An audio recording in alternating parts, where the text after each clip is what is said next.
नमस्कार मित्रांनो आणि हे बघा हे पुस्तक आहे. छत्रपती शिवाजी महाराज झाले नसते तर गजानन भास्कर मेहेंदले यांचं पुस्तक आहे.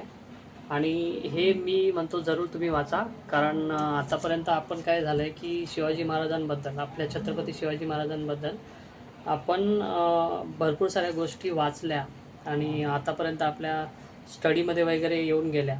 त्याच्यामध्ये ना त्यांनी सारांश दिला आहे की कोणता प्रसंग घडला आणि तो का, आणि म्हणजे असं चित्रीकरण कसं करतात त्याप्रमाणे त्यांनी दिलं होतं. पण त्याच्यामागे काय रियालिटी होती, किंवा छत्रपती शिवाजी महाराज यांनी का ते केलं सर्व, म्हणजे असे युद्ध वगैरे का केली, तर ह्या पुस्तकामध्ये पूर्णपणे त्यांनी दिलेलं आहे की त्याच्या मागचा जो हे आहे, उद्देश आहे, तो ह्या पुस्तकामध्ये आहे. आणि हे जास्त काय नाही, हे छोटंच आहे पुस्तक, एकदम एका 1-2 तासाच्या आतमध्ये वाचून होईल. 62 पेजेस आहे. तर तुम्ही वाचून घ्या आणि तुम्हाला कळेल. हे ऑनलाईन पण अवेलेबल असेल किंवा ऑफलाईन पण बघू शकता.